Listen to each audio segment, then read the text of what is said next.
मोहाडी तालुक्यातील शेतकऱ्यांची जीवनवाहिनी समजली जाणारी सूर नदी ऐन रब्बी हंगामात कोरडी पडल्याने परिसरातील शेतकरी मोठ्या संकटात सापडला आहे.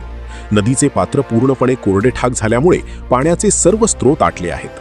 शेतातील उभे पीक गर्भावस्थेत आणि तंतोतंत पाण्याचा तुटवड्याने नदीवर अवलंबून असलेला मोहाडी तालुक्यातील बळीराजा पुरता कोलमडला आहे. सहसा मे महिन्यात पेंच प्रकल्पातून पाण्याचा विसर्ग केला जातो, मात्र या हंगामात प्रशासनाला याचा विसर पडल्याचे चित्र आहे.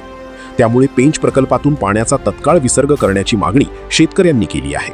काय सांगा, काय नाव आहे तुमचं आणि काय समस्या आहे तुमची नेमकी? अनिल रतनपुरे. काय समस्या आहे? ह्या नदीले पाणी कास्तकार आणि फसली जाऊन राहिले आहेत. नदीले पाणी नाही आला. बंधारा बांधून झालेला आहे, 2 महिने झाले, पण पाणी आला नाही पेचवरून. आतापर्यंत मग तुम्हाला काही शासनाने सांगितलं आहे का की पाणी केव्हापर्यंत सोडणार आहेत किंवा काय? शासनानं सांगितलं का पाणी आखरी 5व्या महिन्याच्या शेवटला येईल, पण अजून पाणी नाही आला.